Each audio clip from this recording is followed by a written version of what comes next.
Buli muntu yenna ali ebweru eyo. Omuntu ali mu kkomera. Decision yonna gy'aba akoze giwe ekitiibwa. State bw'ebanga ng'ekuwadde opportunity to negotiate tomalindanga na kumalayo kugamba nti ono abagamba ono tebereza nti ategeeza nti onooteesa gwe kenyini oddemu mangu nga tanabana kukimalayo. Gwoyina application ya Bobi Wine ng'awandiikidde kooti okugitegeeza nti agenda kutambula yeetaaga passport ye. Baddemu bagimuddize. Bwe wali gwe nga it is your turn. Did you ask nakolaki to get your passport?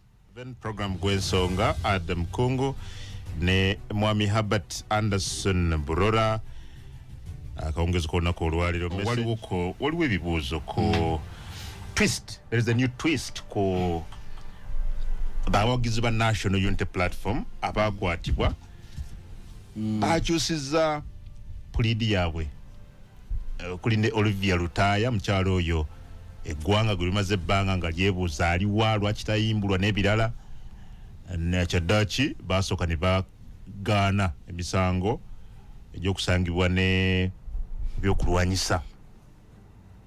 Kakati kyatuwewunyisiza bonna bavudde ate ne bakkiriza abamu ku bano. Nalebye sabawanisi wa National Unity Platform omukulu David Lewis Lubongoya aga nti minisita Baramu Baragahara Atenyi yagenda mu kkomera gye bali nagezaako okuba nti mukkirize emisango bwe mubanga muli bakusonyiibwa. Sinaba kuwulira ddoboozi lya minisita ng'avaayo kwogera ku bino naye nkyajja kuba ku NBS TV ssaawa 2 musuubira okutangaaza ku nsonga eno era tujja kuba tubibawa. Nina bwana Burola okubeera nga tugayagaya mu nsonga nga bw'oziwulira. Message ogiteeka ku 0756 02505 0756 Yes, bwana Burola. Let's go straight ku nsonga y'abawagizi ba National Unity Platform. Nalabye okusika omuguwa wakati wa bannaNUP Honorable Mathias Mpuuga ne munnamateeka George Musse gw'omu ku be nalabye bakomentinga ng'ogamba weyita kuwongereka caayi ng'olinga anyumirwa exchange ezabadde zikolebwa wakati w'abakulu bano bombirire. Yo general view ku bino byonna twist eyabaddewo ne exchange y'abaNUP. Buli muntu yenna ali ebweru eyo. Omuntu ali mu kkomera. Decision yonna gy'aba akoze giwe ekitiibwa kubanga yali mu kkomera. Gwali ebweru biyinza okuba tebikuwoomera, biyinza n'okuba nti sibe wandiyagadde okuwulira, oluusi naye si kyayagala, naye decision gy'aba ateekinze giwe ekitiibwa olw'ensonga zino wammanga. Esooka, abaana abo abamu abali mu kkomera ababeNUP abamu ku bo bali Luzira abalala bali Kitalya. Nafuna omukisa ogw'entalakitengako nabo. Benfuna omukisa abamu bagamba baatulyamu olukwe. Bwe tutunuulira abamu baali bamanyi nti nno bwe banaagenda mu kkomera ebinaabatuukako bijja kubanga ebyo ebyatuuka ku bakama baabwe. Onfuna bulungi?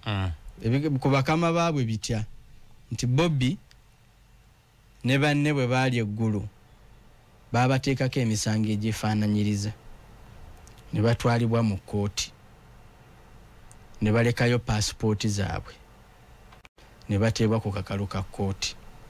Tebaddanga mu kkooti ku nsonga ze zimu. Ekisanja kiweddeko kubanga bano ababikola baana bato bateebereza oba baba balaga eryanyi. Nfuna bulungi kati nga Ssanya nafuna omukisa ogwogerako ne Ssanya ne banna abalala. Balaga nti nno toyinza gamba nti gwe toyagala nteeseganya. Kuki? Tuyinza obutaba na nteeseganya kuba neesimbawo oba seesimbawo. Tuyinza okuba n'enteeseganya sente meka ze tuwa ebibiina by'ebyobufuzi ntono oba nnyingi naye toyinza gamba mbu tewali nteeseganya awali eddembe ly'omuntu. You get it? State kati kambabuulire nze nkoze ne state mu bulungi ne mu bubi. Mu bulungi ne mu bubi. Mu bulungi ne mu bubi. Mmanyi state kyeki.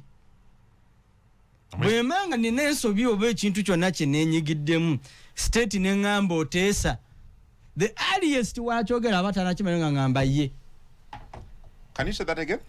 State bwebanga ngekuwadde opportunity to negotiate tomalindanga nakumalayo kugamba nti ono abagamba ono tebereza nti ategeeza nti ono teesa gwe kenyini nyini oddemu mangu nga tanabana kukimalayo. Lwaki? Kubanga state, what is the composition of the state?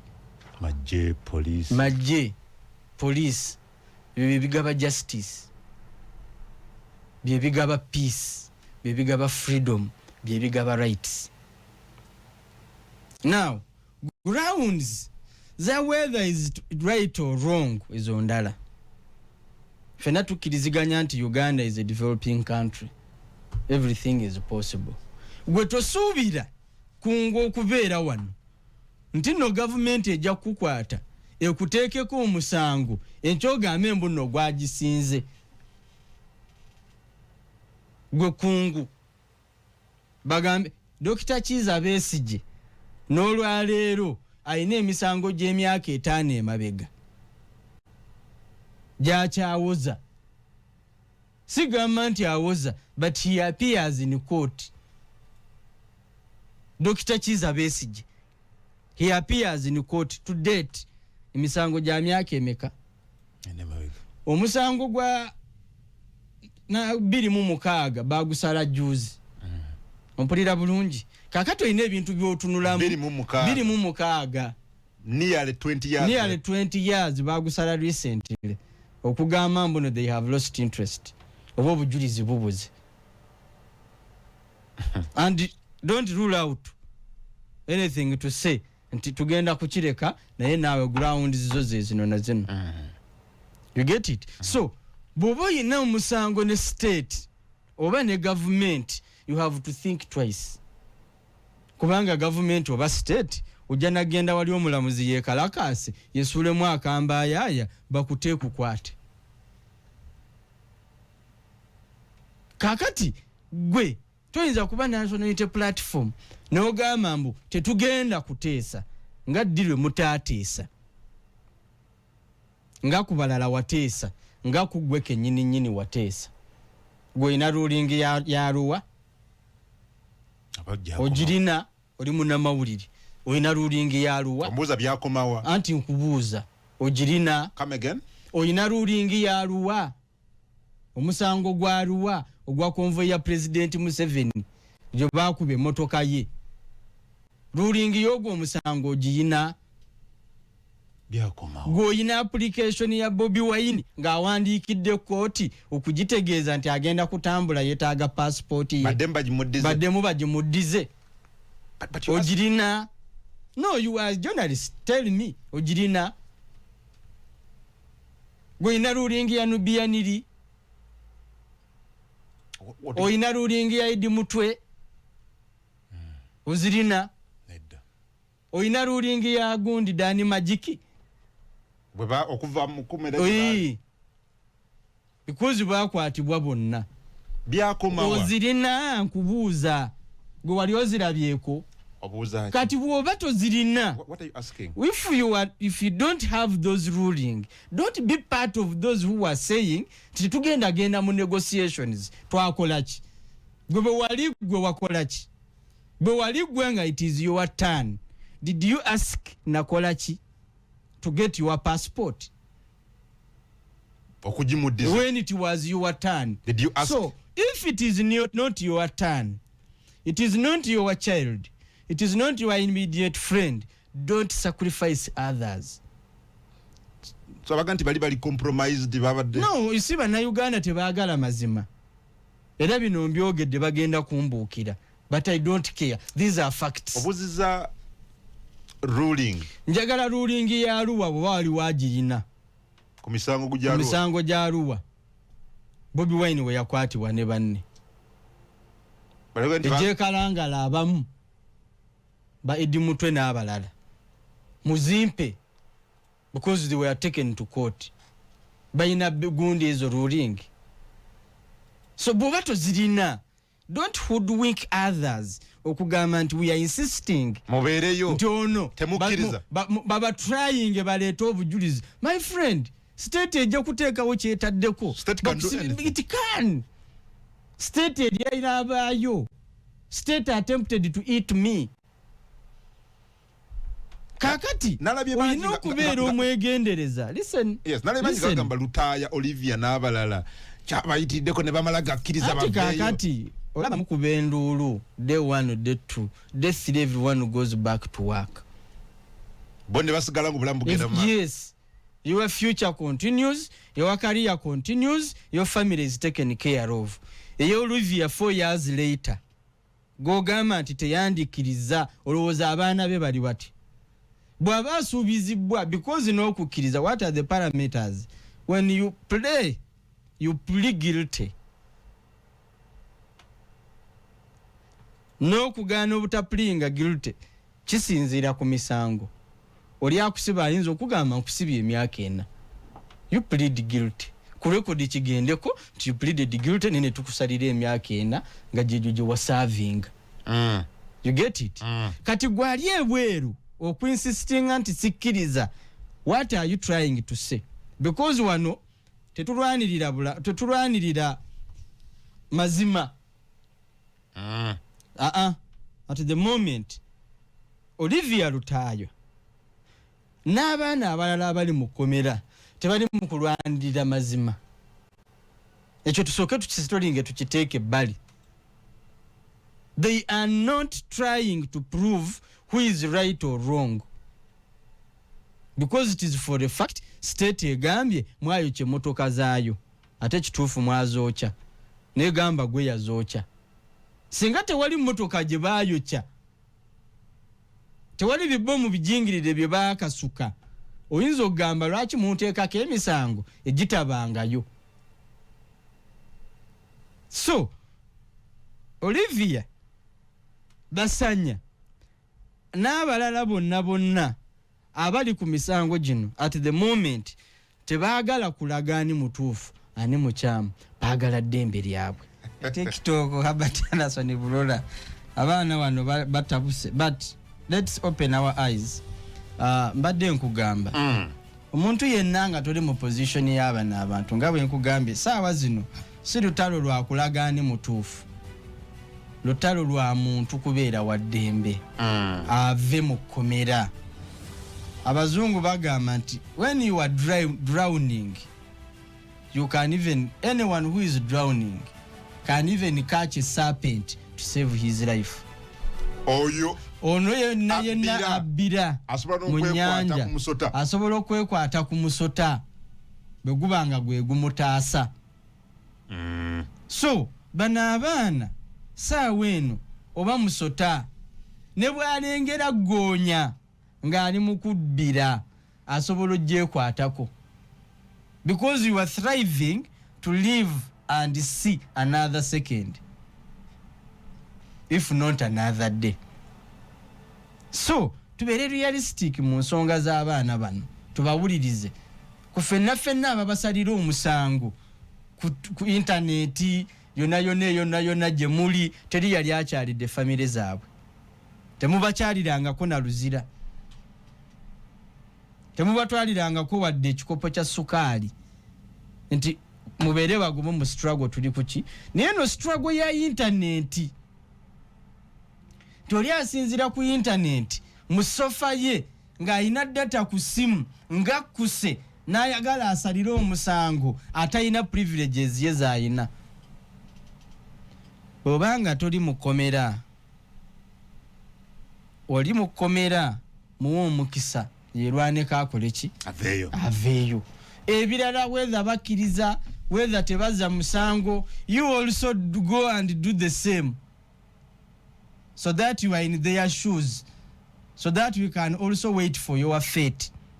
Nawe obereyoko. Ndi passionate nnyo ku baana bano. Kubanga nkugambye ffe nze ndi activist. Nina ebintu byenkola nga nsinziira ku byafaayo. Nina ebintu byenjogera nga nsinziira ku byafaayo. Ne decision ze taking okusinziira ku byafaayo. Nti omukulembeze gwange bw'aba yayita mu ttanuulu emyaka 5 n'atuuka ku kyeriko ki-inspiring ogamba nti no, I can thrive. But not all who thrive succeed. And example yine yaba n'abaana. Emyaka 4 ennaku 365 bw'obikubisaamu emyaka 4 ze nnaku 1,646. Kungu, can you imagine ennaku 10? Ennaku 10. Oli mukomera. Ennaku 10.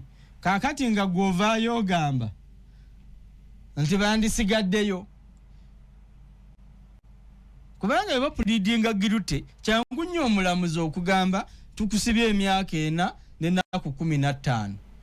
Neze wasaavinga ku remand zomaze ku remand nga kweziri. Ngo bado bazaye na kumeka 15 oba emyezi 2. Kitegeeza zino ze bakusalidde n'emyaka gy'osaavinze obulayo emyezi 2 okole ki? Odde waka. Kubanga nabo bagamba twagala tumanye busibe ki bwe tusaavinga myaka emeka, tumanye nti bwe tuliko tuve ku remand. You get my point? So njagala tubeere benkanya. Gwe yenna agamba mbu bano kakati ekitegeeza tebaza musango si kitu. Yes, we can say kituufu tebagukola ki tebaguza. But at the moment baliwa bw'oba olwanagana ne state erina capacity eno kati nno kungu mwogera ne ku bano abali mu kkomera tewaliwo baafa. Omwana yakubwa essasi mu kwekalakaasa, omwana omuwala ng'ava kutwala mmere avuga emmere teyafa. Mwakolawo ki? Mwakolawo ki mwabagamba mbu nno talina musango tebandikiriza? Mwakolawo ki? Muve mu kukudaalira abantu abali mu mbeera gye mutasobola kubeeramu wadde olunaku lumu. So principle ne banne babeere fair nga basinziira ku byafaayo. Ebyafaayo bya NUP biri evident, si bingi nnyo naye weebiri. Politically these issues are not legal. Si byamateeka. These are not legal interpretations. These are political matters. Oluusi state ziba zaagala na kukulaga nti kisoboka tusobola obbasiba ne mubeera mukomera ne mutawozesebwa ne mubeerayo. It's a statement. Tugenda mu kalulu bakuwa statement nga tugenda mu ki? Kakati gwaddeyo kola effujjo ng'oyiirawo omuntu omulala, waliwo ebiri fresh mu mutwe gwo nti waliwo abaamalayo emyaka 4. Kakati gube kitasoundinga tuddayo sebo. Tuddayo mwabagamba mbu nno bandiganye tebandikiriza tugenda. Tuddayo muki? Mu kalulu. You go also do the same. The big eye, the eagle eye is in the air. Abasindikawa. Ambabuulira. So political matters zonna teziggwera mu legal interpretation. Ziggwera mu negotiations. Kuteesaganya. Mandela bamusiba emyaka 27. 27. 27. Mwalimu attempts z'okumuwa obutwa, mwalimu attempts z'omuteeka ku kalabba, mwalimu attempts nnyingi ez'okumusaanyaawo, but still bwe yali afuluma mwalimu negotiations.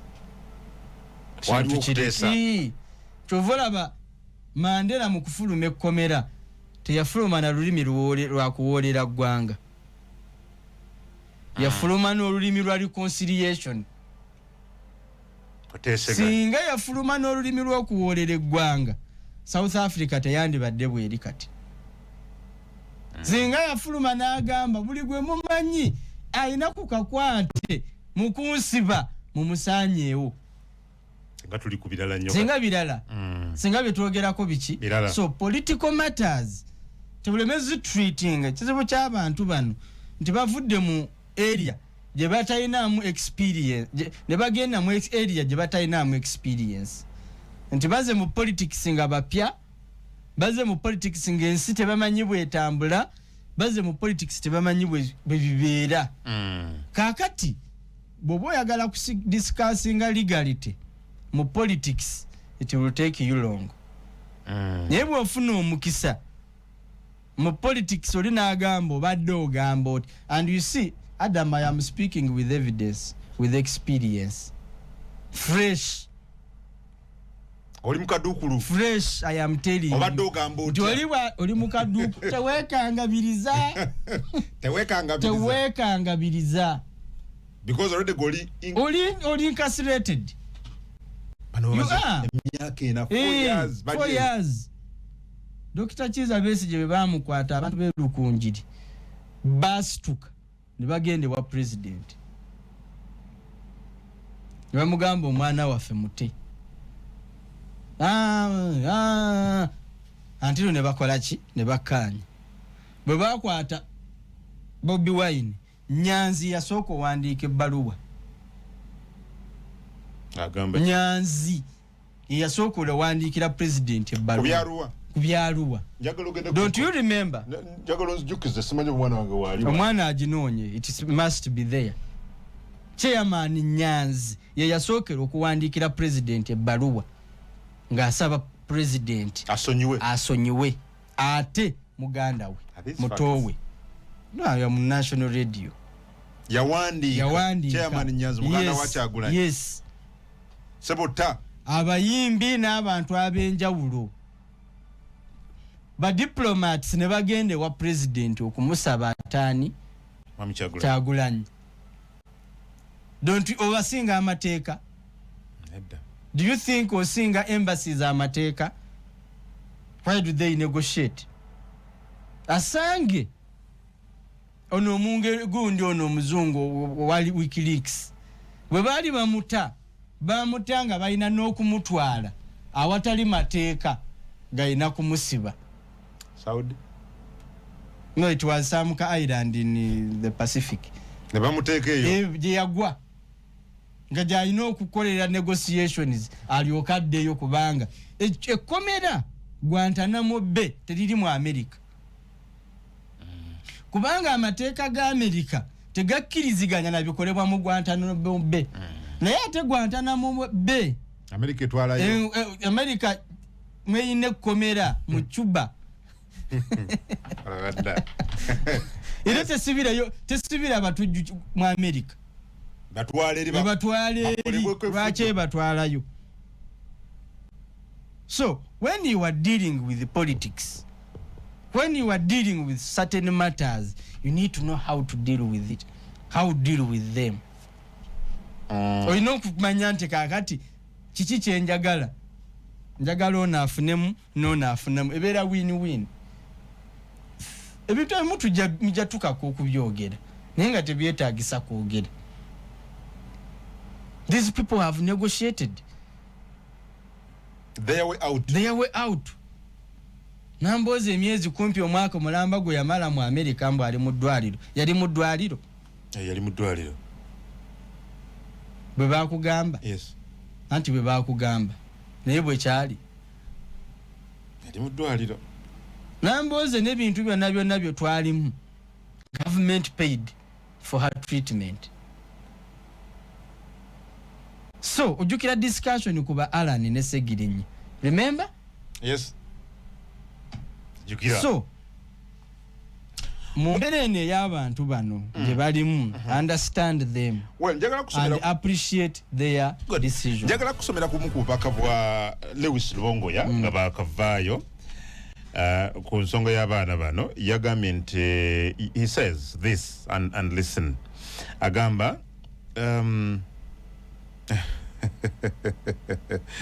agambye wano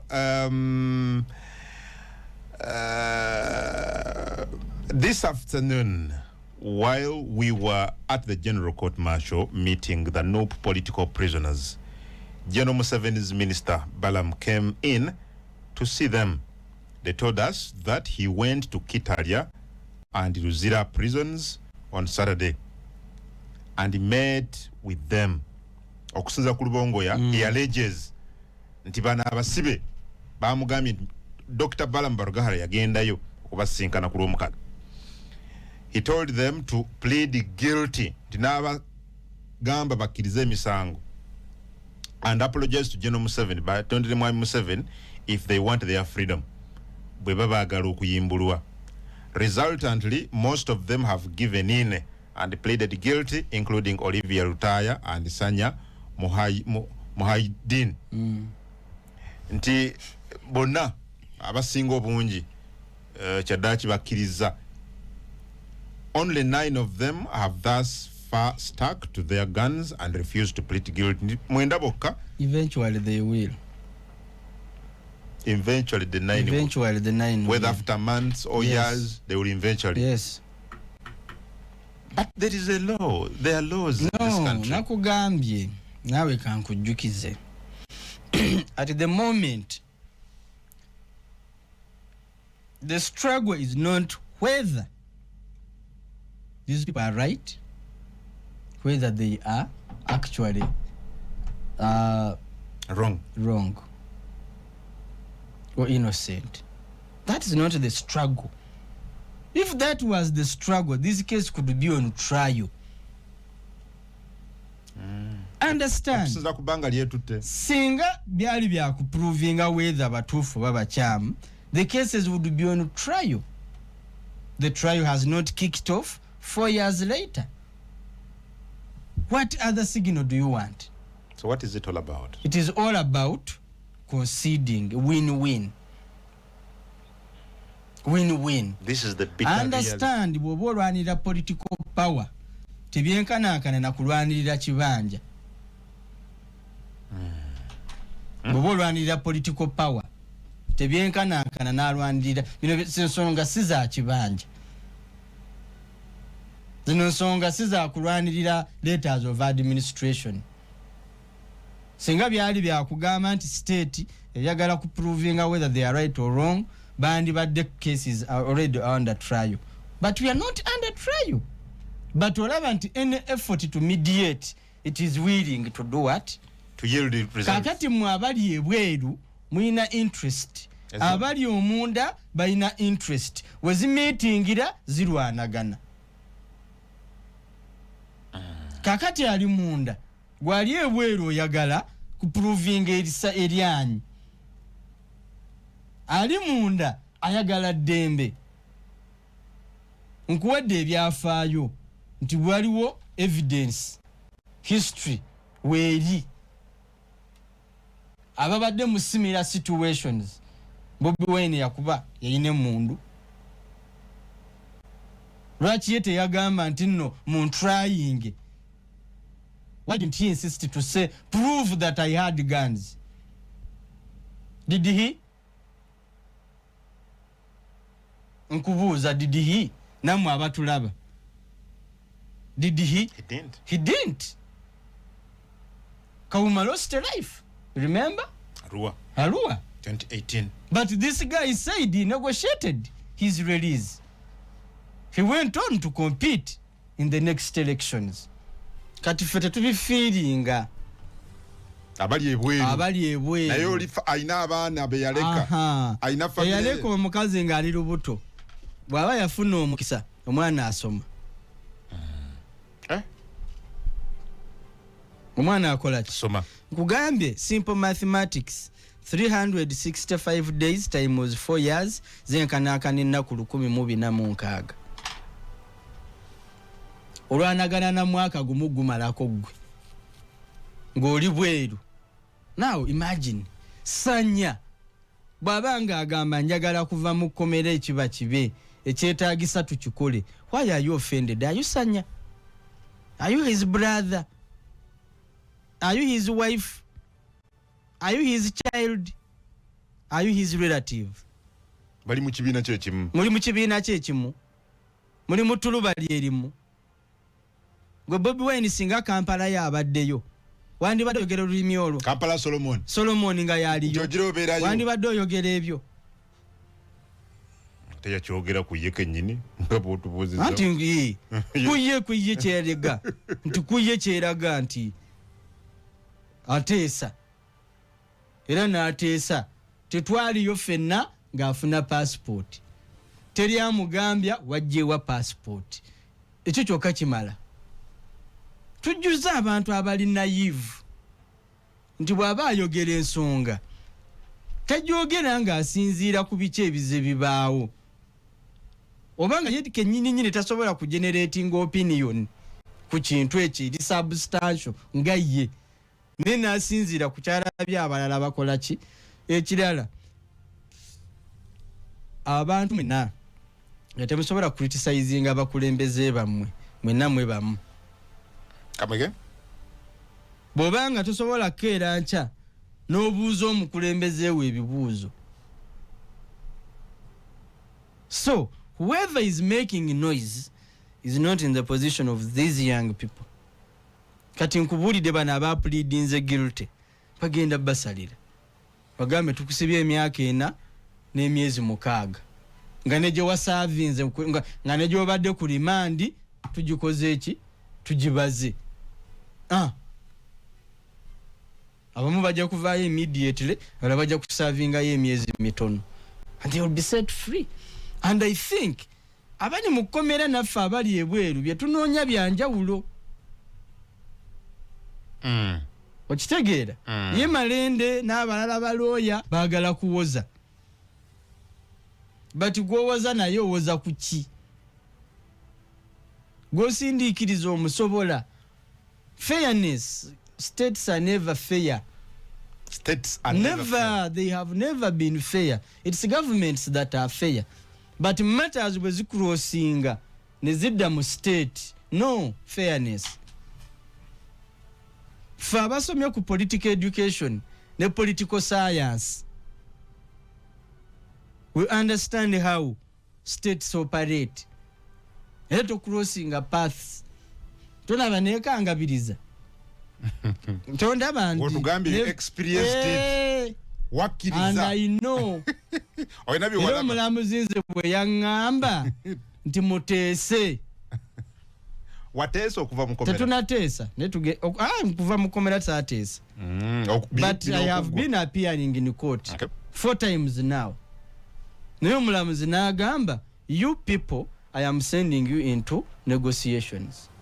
Negotiate. I couldn't say nze nedda because omulamuzi atuula mu ntebe ye n'agamba ddayo. Nkuzizza ekigambo just bugambo. Nkuzizaayo ng'empingu zikuddako. Basi gy'olinnya erimu emitayimbwa eriko abasirikale. Bw'otuuka eruzira akasimba tolina nawe okayita. Just kigambo bugambo kola ki? Ddayo. Oba omulamuzi kugamba jangu mu kooti enkya ng'ojja. So bw'oba weekangabiriza, teweekangabiriza kusinziira kwani akuliraanye na busobozi ki bw'omusobera bw'onjamu ku oluyi. So nga tumaliriza ensonga eno, Bwana Adam, abaana abali mu kkomera mubaleke baditamininge feeti yaabwe. Mubaleke kubanga kirabise nti ffe abali ebweru tetusobola kubayamba. Naawe akuba enduulu tolina ky'oyinza kukola. Wandibadde oyogera bw'otyo ng'obadde osiiba luzira omuzaamu amaanyi, omulekerayo omutwalo alye ku kaceere, omutwalira ku ttooke n'ennyama ku wiikendi, tokikolangako. Otwalira maama we oba mukyala we oba abaana be akantu periodically, tomutwalira banga wadde ekitabo ekiyuzeemu shut up Sirika shut up leka abaana bo beerwaneko according to how they think they can be set free kweza basuubiziddwa gwe wandiyagadde ki nze bwe nsooka okugenda ku Kampala remand nagenda waliwo omwana gwe nali ngenzo kyalira yali we Rubaga nenfuna amawulire nti bamusiba nga n'ensonga ezaamusibya zaali malicious. I chose nga ndi RCC nentambula ngende mulondere Rubaga mukomera bwe bamuyita erinnya yeewuunya okundaba nangamba RCC oze okundaba nti yegwe kubanza n'okumumanya nali simukoze eki simumanyi family ye yandoopera nti omwana bamusiba songa zataka ate biki ttaka lyaffe eyamusiba muki mufere nga ngenze kufuna first hand information yasooka okuŋŋamba nti kana akapapula bakayita ssanyu lya musibe bw'oba oyingira eruzira bakubuuza oze kulaba ani nti Burola ne bawandiika Burola ku kapapula bw'oba oyingira mu kkomera mwali kookola ki ne bagenda bamunoonye kati omuntu yenna awulira nga bamuyita nti ayina abagenyi essanyu we likola ki naŋŋamba akakapapula bakayita ssanyu lya musibe you get it yes. Kati abaana bano abamujje bali nga tebafunanga ku ssanyu lya musibe tebakyalirangako naye wali wazze bakyalira n'agamba no bino bisoboka kino kisoboka tukole tutya gwe ng'osinzira ebbali ng'ogamba nti no biki togeza no I don't think that is right and I think what is right now is abaana kabeerwaneko afulume abagala okusigalayo babeereyo bajja kuwoza kale kanfuna abantu ku simu badde njagala kwogerako ku kintu kya UNEB ebigezo briefly bali mu implementing ebigezo curriculum bbiri yes, old lower secondary curriculum yes. new kakati UNEB is a national certificate eteekebwawo mateeka teteekebwawo masomero era n'amasomero sigeega setinga UNEB era sigeega maakinga UNEB. UNEB is a national law, is a national certificate, not a school's certificate. It is illegal omusomesa yenna okugaana omwana okukola ekibuuzo kya UNEB. Mugenda kufuna omuntu atwala essomero lyonna mu kkooti. Essomero lijja kuliwa buwanana. Amasomero agakikola stop it. Tewali musomesa naddala omwana nga yeewandiisa. Ompulira bulungi nga yeewandiisa kasita weewandiisa pa nofuna index number nobeera registered nobeera approved to do an exam gye bayita UNEB. No one has a right to stop you. Amasomero gabikola buli lunaku. It is illegal. Now I am telling you. Osobola okuŋŋaana end of term y'essomero lyo. Ne mooko wo. Osobola okuŋŋaana mooko wo. Tosobola kuŋŋaana kukola UNEB because I was qualified. Stop doing this. But where is UNEB in this? You see, that's why I have a problem, yes. Mr. Burola. Yes. Because UNEB itself ekimanyi nti amasomero chegakola kiri illegal. Anti kati and UNEB. They keep quiet. Yes, kati UNEB. Why can't they come out nga bwovudde boldly? Nga tetwagala kulaba. Nze nagamba last year. Oba Ministry of Education. Kakati ekizibu ekiriwo challenge gye tuyina. Abali mu education bananyini masomero. Abakola mu Ministry of Education. Ba commissioner abo bani ba minister bananyini masomero. So they cannot implement that. They cannot say that. Because nabo bayina amachi amasomero. It would be conflict of interest. Tovola batwetaaga kati okureviewinga amateeka. ne tuteekawo parameters eziqualifying omuntu okukola omulimu ogumu bwe tukizuula nti oyina essomero conflict of interest tofuna mulimu